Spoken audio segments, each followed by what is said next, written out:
right, cool, Winston. I love the outgoing attitude. So let's start. So Winston, would you like to tell us something about yourself? Okay, I'm originally from Klang, Selangor. So if you didn't see my bio, so Klang is basically part of Selangor. It's a very small rural town. We're known for two things: our Baku Tepot and our Klang River. Just these two. And I've moved to Petaling Jaya in 2010. So it's easier for two things: traveling and also job opportunities. So I am currently 32 years old, working as a trainer, cryotherapist, and a shockwave specialist, and also a little bit of a part-time modeling gig as well. Very nice, Winston. And how do you balance all of the different activities that you have? You're a man of a lot of interests. Okay, well, that's a good question though, because where I'm currently working, it is we are working in a physiotherapy center, so we actually have to do a lot of physio corrective based training, and Mhm. also because I do have a training background also, so this helps me to one up my skills as well. And also for modeling, on the other hand, because I did used to compete back in bodybuilding competition, so that is also another physical advantage that I do have as well. And it's not like major campaigns. You don't see me in magazines. You only see me in mostly Instagram shots only of famous photographers there. Very nice. I think that in itself is already an experience and already an exposure. Definitely. All right. So, Winston, what do you do during your spare time? What do you do to keep yourself balanced? Oh, okay. Oh, that's a good one. Well, basically, I'm on the phone. What I love to do if I'm on the phone, I like to listen to podcasts, basically entertainment based, a little business based also. Mine is called mine. I would like to hear more on health data topics in particular. Hmm. And also, I'm more old school where I like to do a lot of gymming training. I like to do a lot of reading, physical, like book reading. I mean, it's totally different from e-reading, which is reading through the tablet, which is also going to be a huge distraction in future. Hmm. And also, I do love to cook and bake. Hear me Wow, out. cook and bake. Exactly. Nice. Well, because the thing is, what a lot of people did not know is that I used to be a college graduate in the culinary arts, and I also used to work in the kitchen division for about 3 years. That's interesting. And what could you say is your specialty? I love more of the Western style cooking, and also I do love to bake a lot. But sadly, I can't since my oven is busted, so pretty much I have to that doesn't involve using the oven, or desserts that doesn't involve using the oven as well. All right. So like they call it refrigerator cakes or refrigerator pastries. Or if it's a quick one, it will be microwave cakes as well. That's super nice. We can't wait to try one. Hopefully, when we meet you in Malaysia very soon. You should. I mean, especially if you guys are coming to Malaysia, hopefully when borders are allowed to reopen, I would like to cook for you guys as well. All right, all right. So thank you. And I have a question, Winston. So, I have you gone out of your way in meeting the other contestants, or by checking their by Instagrams or their social media, or have you formally met some of them? Before the pandemic started, I actually did meet with a few of them face to face before. A few of them I actually did see them in the bodybuilding and competition phases before. The others I just skimmed through their Instagrams to see who I'm competing with. And to be Mhm. honest, they are actually quite a really good, strong batch of competitors to compete with for this year's very first Mister Supranational Malaysia, if I have to say so. Mhm. It's not going to Cool. be a very easy one. It's not. All right. And what would you say would they have that you don't? One thing I think they did stand out the most, it would be their charisma. Like when you look at their photos, that just says that's the one. So which is something I'm really working on a little bit more. Okay, very good. And that's something, that's a skill that can be learned. Exactly. All right, But Winsor. it's just different levels of charisma we're looking at. Like it's a first impression. Okay, very good. First impression last, as they say. Now, Winsor, what if, let's say, you are in a situation wherein you'd given the opportunity to be the director of Mister Supranational Malaysia? What will you do to improve the standard?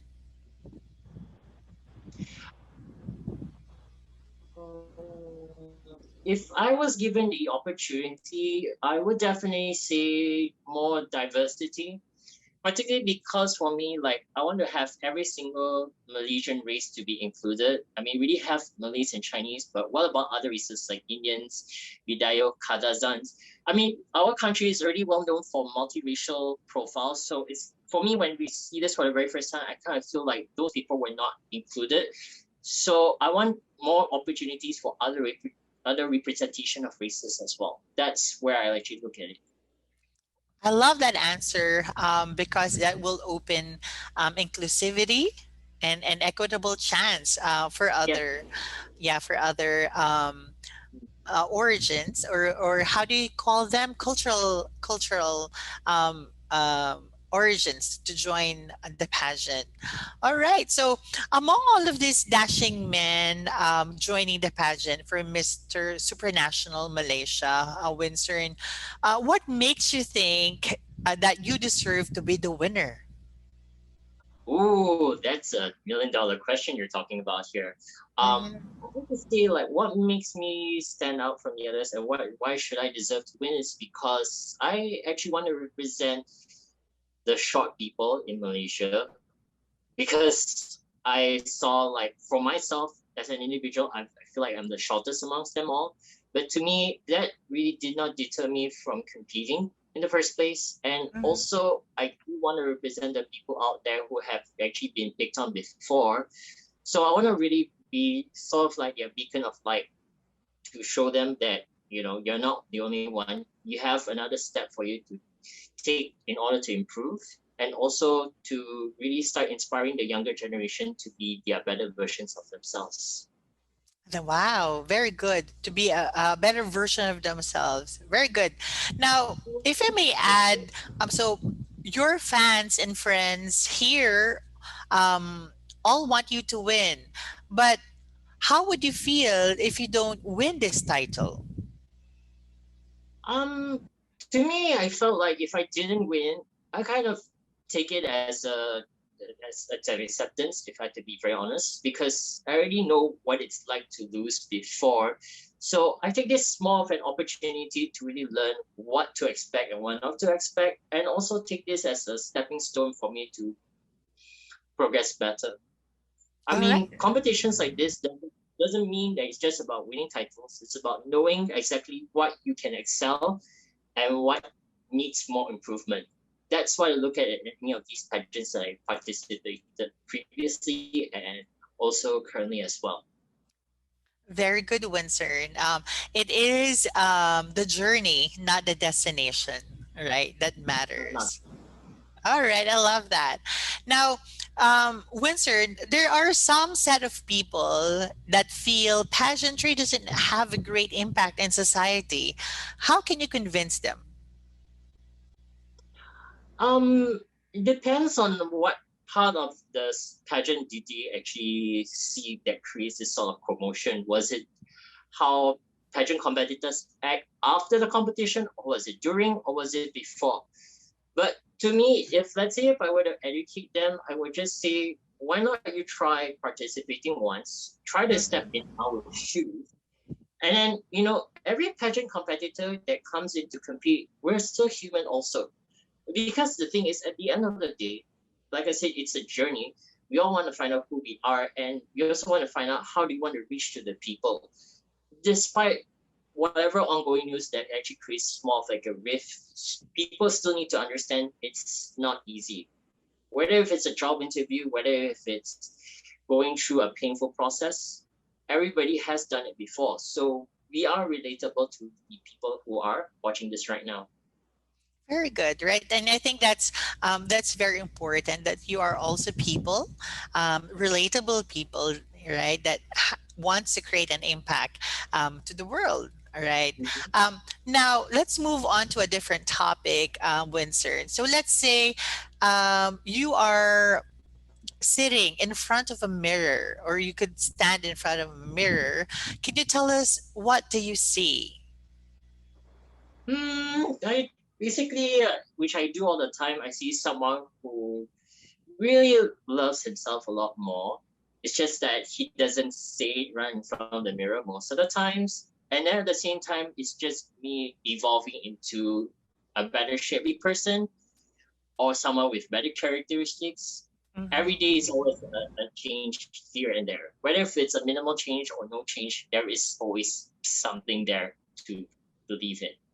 All right. So you see someone that is constantly evolving. Definitely. All right. Very good. I have one question here, and I hope to pick your brain on this. But would you rather have a gay best friend or a lesbian best friend? Okay. This one I actually feel is a little bit tricky because I do have both, but it's kind of hard to pick straws because both of them actually have good advantages. A gay best friend can teach you about great styling, class, and also learn how to read people. But a lesbian friend, on the other hand, are we going by different spectrums, like Sue Sylvester's lesbian, or are we going Rosie O'Donnell spectrum? Which one is it? Well, it depends on what you are presented with. Let's go with the Rosie O'Donnell kind of spectrum. I mean, they're really rough and tough, and also they are very blunt in what they say. But coming from Malaysians, of course, they have to filter it out without going too blunt on the conversation. Mhm. So it's kind of hard, but gun to the head, if I had to choose, I would say a gay best friend would have been great. They have better styles than us, to say the least, and of course, they have better choreography. All right. So that's an interesting answer, Winston. All right. Moving to a different category, can you name any social problems in Malaysia among youngsters that are facing today? So they range from alcohol abuse to victims of violent crime or depression. Now, if can you name one, and how could you, as a Mister Supranational Malaysia, help this concern or this problem?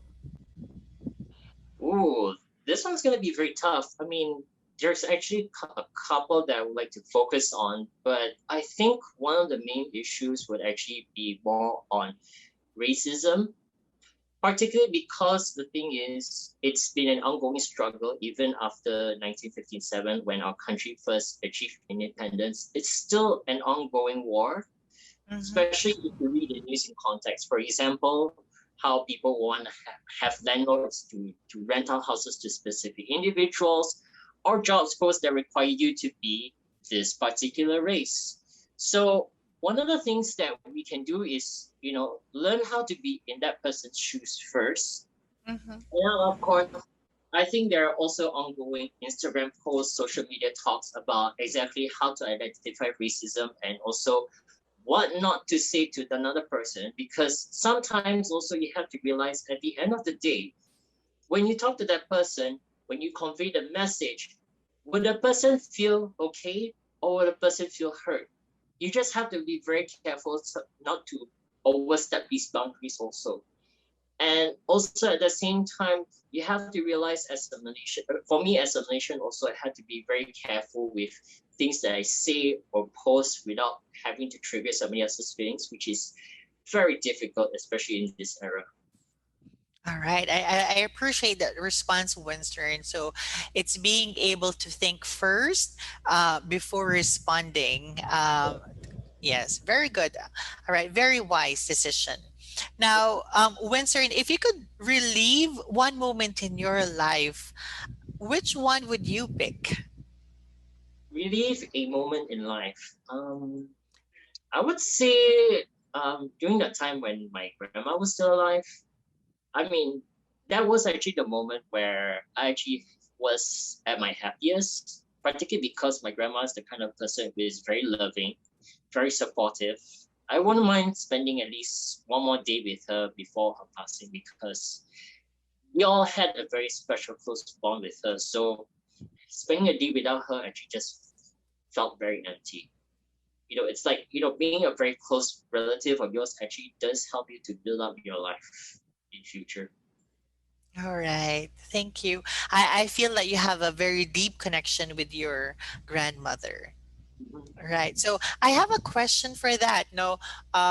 So what if, Windsor, in the future, you become a parent yourself? What qualities of a parent would you teach or transfer to your children? I would say one very important, well, two if I have to be very honest. I would say compassion first, particularly because to teach kids how to be very understanding is going to be very difficult, especially certain situations where you feel like if something is done wrong, you always have to understand in the end you don't mean to intentionally hurt. And then, of course, number two would actually be grateful. Being grateful, especially in the little things in life, can help them to be a better person, which is what we want future kids also to really take. Like, even if you see the sky is dark and gloomy, you always have to really think about how to see the rainbow at the very end of the sky. That's why I would like to emphasize to my kids also. Very good. And I can feel that you'll be one amazing dad someday. Not Not I yet. fatherhood yet, so I can't visualize that part. So We'll take it one day at a time, Winston. All right. Okay. Now, relating to that situation, how or what would you tell a child or a youngster having low self esteem? mm, well, do you want me to go by the traditional Asian parenting method or you want me to go by my method? Whichever the case, Winston, let us know. Okay, I think like, well, traditionally back then, as an Asian parent kind of mindset, I would say you just better suck it up and just go with it. Which by far it really did shape me, but then there's part of an emotional scar. No, that does not come from my parents, even not hearing. Um, but for me, on the other hand, for a kid with low self-esteem, I just will tell him like, you're not the only one. I used to be a kid of that kind of scenario as well. So I had to start a few of these things. Heading to the gym would be the number one scenario. But number two is to start loving yourself a lot more because love is something that you can't have your parents to shower with you all the time. You have to start realizing that nobody can love you more than anybody else but yourself. So ironically speaking, the more you love yourself, the more you do realize that you're trying to find a way to really rebuild the confidence and also to understand what this confidence can help you to lead you to. Right. Very good. I think those are healthy tips, right, for youngsters suffering low self-esteem. Now, from small group, let's move to the world. Now, if you could Well, change one thing about the world, Winston, what would it be? I would say compassion would be the very first thing. Because right now, as I see in the world, also a lot of them are so emotionally stressed. Sometimes to distinguish what is right or wrong, or you sometimes can go out of context. And especially what really disheartens me is, especially if you read the cases of people being killed because of race or gender, also just felt another level of the world already going down in terms of humanity. So I think, especially with the pandemic, also it plays a big role. So one of the things that I would like the world to do is, just take a moment to take a breather, try to have rational thoughts and understanding. And then once you understand where the problem comes from, then it slowly takes time for them to see. their ways of their error, and then hopefully to have the ability to have the balls to say I'm sorry for my actions, Mm-hmm. and also for the other person to really be forgiving and be acceptable as well.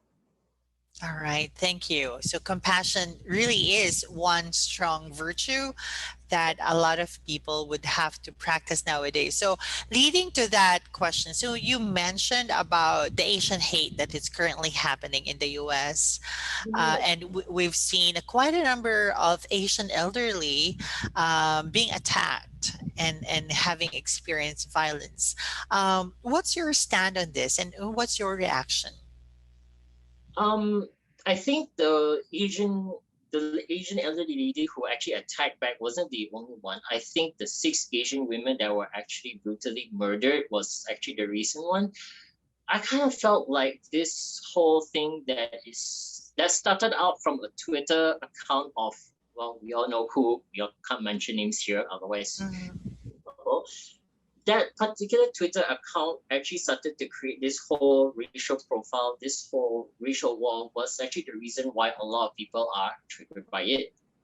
It's just a little something from social media that triggered this whole wave was because of a misunderstanding, especially from that person who really doesn't know what it feels like to be in the steps of that person. He actually started, it created this mess. And what happens right now? People are starting to try to create an understanding first. A riot was already one physical way of saying, throwing the 4-letter F bomb to the people. But then again, also it kind of raised an awareness that you can't just blame everybody for that reason. Sometimes you have to look at the original root cause first before you start playing the finger pointing game. All right. So that's a strong stand. Understanding where the real problem lies and try working on that, right? So And rather than the symptom. as education also plays an important part because what a lot of people don't know is that there's a STEM history to it, especially part of before the Twitter war started. Also, you have to look at how. Also, one of the saddest things is how Hollywood also portrays stereotypes as well. Race is being one of the things that a lot of other people really either don't get or they disagree with. Okay, I totally agree with you, Winsor. Now, in that regard, how can we better promote compassion to the young generation who are so preoccupied with gadgets and social media? How can you convince them to practice compassion? It starts with little things. Like I said, it takes baby steps. You can't expect them to really be so focused on your phone on 1 minute and then to go out there to help an old lady crossing the road. Well, despite it's already 8 something at night, you can't ask people to cross the roads. Otherwise, you'll be fined 10,000 ringgit just for going out after the protocol. Mm-hmm. Um, so it usually starts at home. Like how parents really do teach their kids to see the error of their ways and then to show them exactly what compassion is and how compassion is like from point of view, that really kind of gives a hint exactly how it's taught. And it's not being taught in books also, mind you. Moral studies like this are actually meant to be taught at home where parents actually do have to emphasize to the kids. Doing good isn't just for looks. It's actually to get people to understand there's good in this world. You always have to remember there's something called karma that actually pays back. So when you do good, good will come to you. When you do something bad or worse than that, it will just hit you 10 times more. All right, very good, Winsor.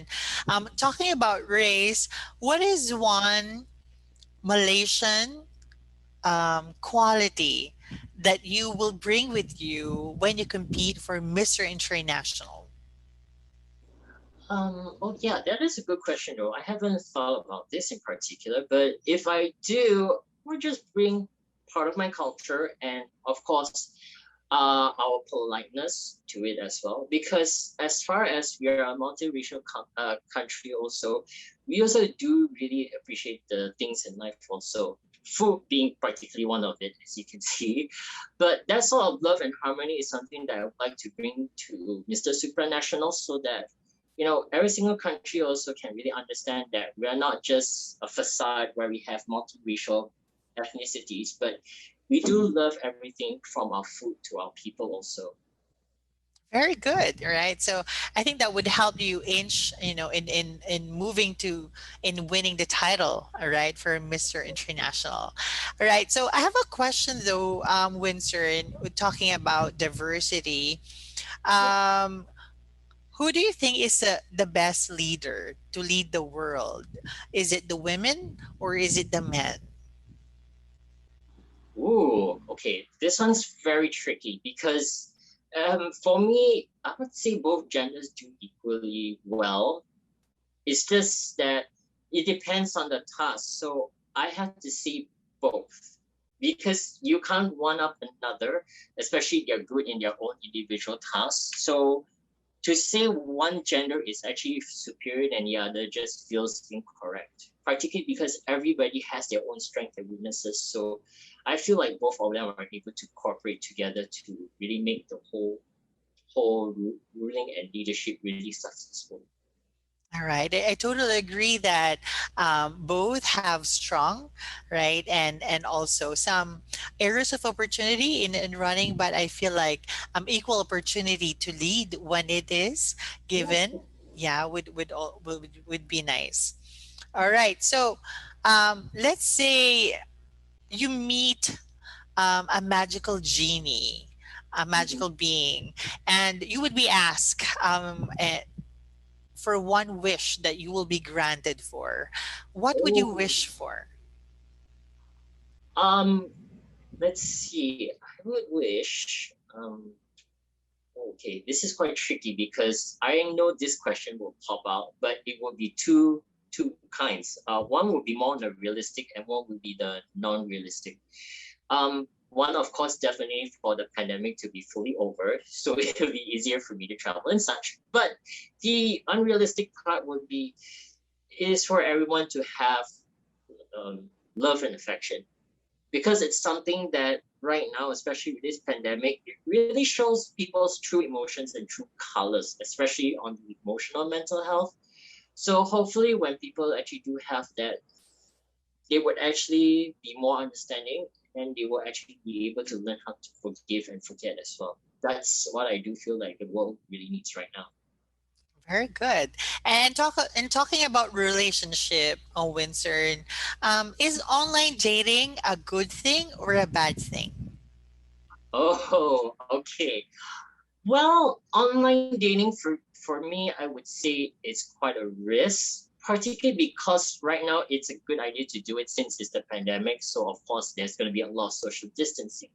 However, the catch 22 is with online dating, sometimes you don't know the person really well. So it's a game of Russian roulette. You either get a Mm-hmm. hit or you're gonna get a lot of misses.